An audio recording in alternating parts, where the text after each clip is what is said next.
Ada masa ketika omongan orang bisa merobek hatimu seperti silet murahan yang dipaksa mengiris baja. Tapi akan tiba waktunya di mana kamu berdiri diam, bahkan ketika lidah-lidah kotor berusaha menampar harga dirimu dengan kata-kata busuk. Kamu tidak lagi gemetar, tidak lagi panas dingin. Karena sekarang, kamu sudah kebal. Kamu bukan manusia yang menutup telinga, tapi kamu tahu mana suara yang layak masuk dan mana yang harus dibuang seperti sampah di jalanan. Kekebalan terhadap kata-kata pedas bukan berarti kamu bebal, bukan pula berarti kamu kehilangan rasa. Justru kamu sudah cukup terluka untuk tahu, tidak semua luka harus disesali dan tidak semua perkataan harus ditelan. Kebal itu bukan mati rasa, tapi sadar penuh bahwa mulut orang lain tidak berhak mengendalikan hidupmu. Berikut adalah tanda-tanda paling jelas bahwa kamu sudah berada di titik itu. Pertama, kamu tidak merasa perlu membela diri. Kebijaksanaan kadang bukan terletak pada menjelaskan, tapi pada diam yang penuh kendali.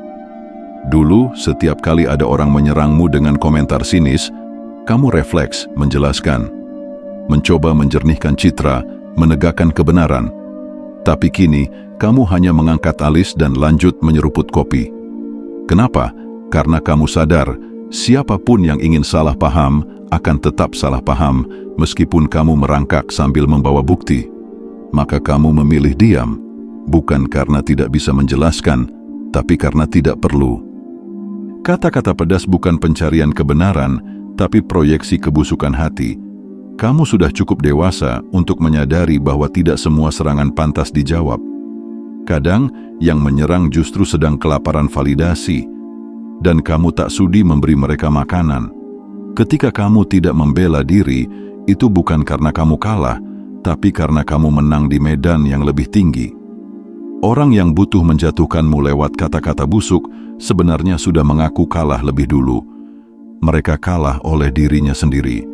Dan kamu hanya berdiri di atas arena, sambil menyaksikan mereka asik bermain dengan lumpur di bawah. Kamu sudah kebal karena tidak lagi butuh diterima.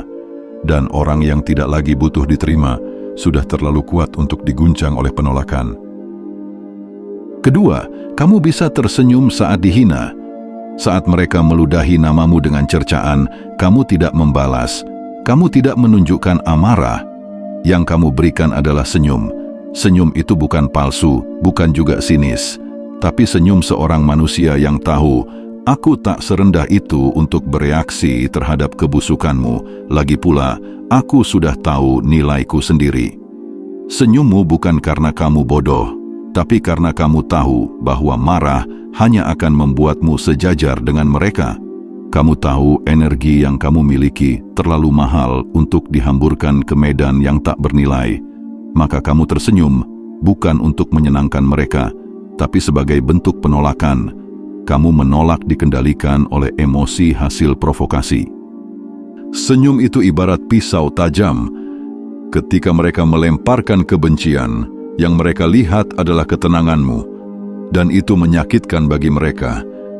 Karena tidak ada yang lebih menyiksa bagi orang yang ingin melukai, selain melihatmu tetap utuh dan tidak bereaksi. Mereka ingin kamu terguncang, tapi kamu malah mengangkat dagu, memandang mereka seperti badut yang lapar akan perhatian dari bocah kecil, dan itu tanda bahwa kamu sudah kebal. Ketiga, kamu tidak lagi menyimpan kata-kata mereka di kepala. Dulu, satu kalimat sarkas bisa mengacaukan harimu, satu komentar negatif bisa membuatmu mempertanyakan seluruh hidupmu, tapi sekarang, kamu mendengarnya, lalu membiarkannya lewat seperti debu di jalanan. Tidak penting, tidak berkesan, tidak layak dikenang. Kamu tidak menyimpan kata-kata mereka dalam kepala karena kamu tahu otakmu punya ruang terbatas. Dan ruang itu hanya pantas diisi oleh hal-hal yang membangun, bukan yang merusak. Kamu memilih untuk menyaring setiap ucapan yang masuk. Jika itu kritik yang membangun, kamu simpan. Jika itu hanya hinaan dari orang yang tak layak mendapat perhatianmu, kamu buang. Kebal itu bukan berarti kamu tuli, tapi kamu tahu kapan harus mendengar dan kapan harus menjaga pikiran dari racun. Tidak semua suara pantas dimasukkan dan tidak semua orang pantas didengar, terutama mereka yang hanya pandai menyalahkan tanpa pernah berkaca. Kamu sudah sampai di titik di mana kata-kata jahat hanya menjadi gema samar di latar belakang. Tak ada taringnya, tak ada cengkeramnya. Keempat, kamu tahu siapa dirimu, jadi tak butuh validasi. Kata-kata pedas selalu menyasar ke titik lemah orang yang belum selesai dengan dirinya. Tapi kamu sudah cukup mengenal dirimu untuk tahu bahwa kamu tidak butuh label dari orang lain.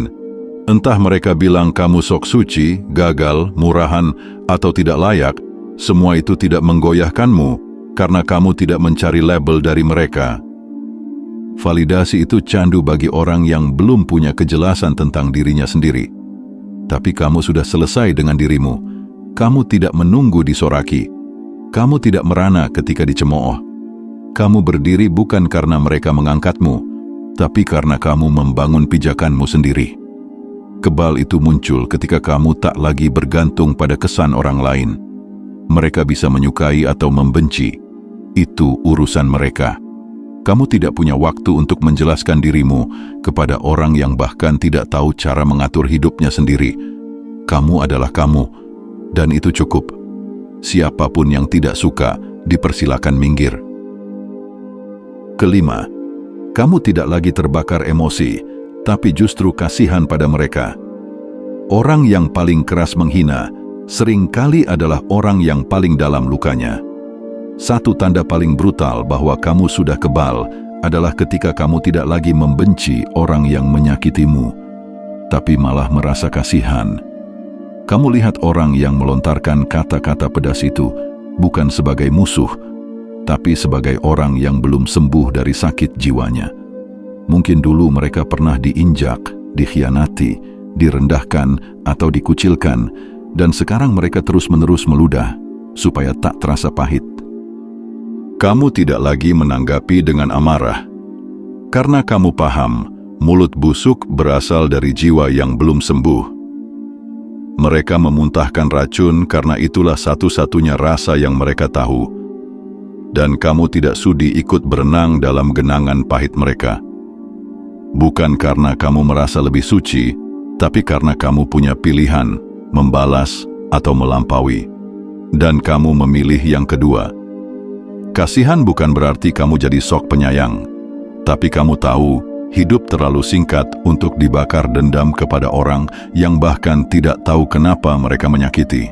Kamu memilih simpati yang brutal, bukan balasan yang tajam, dan di saat kamu bisa memandang hinaan itu sebagai gejala dari luka si penghina dan bukan sebagai serangan pribadi, itulah bukti kamu sudah kebal. Emosimu tidak lagi dikendalikan oleh mereka karena kamu sudah duduk di tempat yang lebih tinggi. Keenam, kamu mengabaikan tanpa merasa bersalah.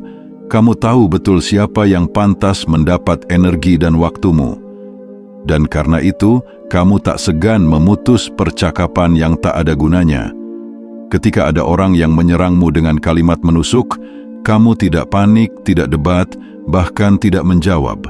Kamu hanya membaca lalu scroll ke bawah, atau kalau tatap muka, kamu mengangguk sekenanya. Karena kamu tahu, satu-satunya kekuatan terbesar adalah tidak terpancing. Dulu kamu takut dianggap lemah, bodoh, atau pengecut jika tidak membalas. Tapi sekarang kamu sadar, mengabaikan bukan berarti kamu lemah. Justru karena kamu kuat, kamu bisa memilih diam. Bukan karena kamu tidak mampu menjawab, tapi karena kamu tidak merasa perlu mengotori energi untuk sesuatu yang sepele.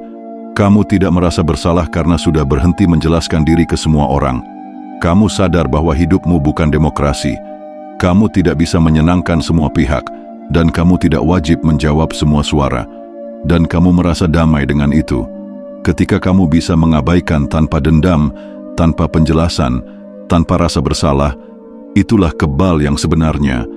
Karena kamu tidak lagi hidup untuk membenarkan siapa kamu kepada mereka yang tak punya kapasitas untuk mengerti.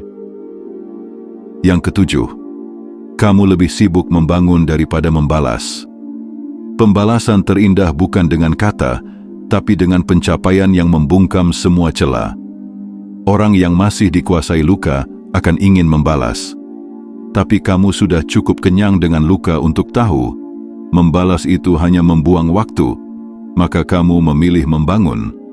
Kamu alihkan semua energi yang dulu ingin kamu pakai, meluapkan amarah, untuk membangun hidupmu, perlahan, stabil, dan mematikan dalam senyap. Kamu tidak balas menghina. Kamu tidak menyindir balik. Kamu hanya bergerak. Sementara mereka sibuk menyebar kalimat pedas, kamu sibuk menciptakan hasil yang tak bisa dibantah. Karena kamu tahu, tidak ada argumen sekuat bukti. Kamu tahu apa yang kamu mau, dan kamu tidak mau menyimpang ke jalan balas dendam murahan hanya karena beberapa mulut yang tak tahu diri. Kamu terlalu berkelas untuk itu. Kamu punya arah, dan kamu jaga energi untuk sampai ke sana. Dan itulah yang membuatmu menang tanpa banyak cincong. Ketika kamu lebih memilih fokus membangun ketimbang membalas, kamu bukan cuma kebal, kamu sudah di level atas.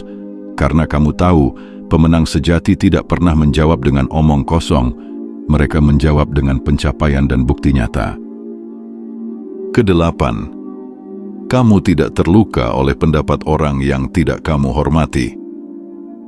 Kamu sudah berhenti memberi bobot pada omongan orang yang tidak kamu hormati. Karena kamu tahu, kalau sumbernya saja tidak kredibel, lalu kenapa harus didengarkan? Kata-kata pedas hanya menggigit dan punya daya hancur jika kamu memberi nilai pada pengucapnya. Tapi kamu sudah selektif. Kamu hanya mendengar orang-orang yang hidupnya mencerminkan kebijaksanaan, bukan mereka yang cuma berisik tanpa otak. Ini bukan soal kamu menjadi sombong, ini soal menjaga kesehatan mental. Kamu tahu tidak semua kritik itu valid dan tidak semua orang berhak mengkritik, apalagi mereka yang hidupnya kacau tapi rajin mencampuri hidup orang lain. Kamu sudah kebal karena kamu tidak lagi mempersilakan semua orang masuk ke ruang batinmu. Pendapat mereka tidak punya kuasa karena kamu tidak lagi memberi ruang dan rasa hormatmu pada mereka. Dan itulah kekuatanmu. Kamu mengontrol siapa yang bisa menyentuh emosimu dan siapa yang cukup kamu anggap angin lalu. Ketika kamu tahu siapa yang pantas kamu dengar dan siapa yang hanya pantas kamu abaikan, kamu tidak akan mudah tumbang. Kamu tidak hidup dari opini, kamu hidup dari nilai. Dan itu tidak bisa disentuh oleh lidah sembarangan. Kesembilan, kamu tidak meminta dunia untuk lunak. Kamu hanya membentuk dirimu untuk tidak mudah pecah. Terakhir, kamu sadar satu hal penting. Dunia memang keras. Lidah orang tidak akan pernah berhenti diasah untuk dipakai menyerang. Akan selalu ada yang sinis, nyinyir, dan ingin melihat kamu jatuh. Tapi kamu sudah berhenti berharap dunia menjadi tempat yang nyaman. Kamu tidak butuh dunia berubah. Kamu hanya butuh kamu yang berubah menjadi sekuat besi. Kamu berhenti menjadi korban yang hanya bisa mengeluh, kenapa mereka begitu jahat, atau kenapa mereka tidak mengerti aku. Karena kamu tahu, hidup bukan ruang terapi massal. Kamu tidak bisa menuntut semua orang untuk punya empati dan sebaik kamu. Tapi kamu bisa menyiapkan dirimu untuk tetap berdiri meskipun diterpa hujan batu. Kamu membentuk kulit yang cukup tebal, hati yang cukup kuat, dan kepala yang cukup dingin, bukan untuk jadi batu, tapi untuk jadi besi yang lentur, kuat, tapi tetap hidup. Dan itulah kekebalan paling sejati, bukan karena dunia jadi lebih ramah, tapi karena kamu jadi lebih tangguh. Ketika kamu tidak lagi meminta dunia untuk mengecilkan suaranya, tapi kamu memilih memperbesar ketahananmu sendiri, saat itulah kamu benar-benar kebal, bukan karena kamu tidak bisa digores, tapi karena kamu tidak bisa dihancurkan dengan mudah. Jika kamu menemukan dirimu dalam semua poin di atas, selamat. Kamu bukan lagi korban dari kata-kata busuk orang. Kamu adalah pengendali medan perang. Dan orang-orang yang dulu ingin melihatmu hancur, kini hanya bisa menontonmu tumbuh, naik level, dalam diam yang mengintimidasi.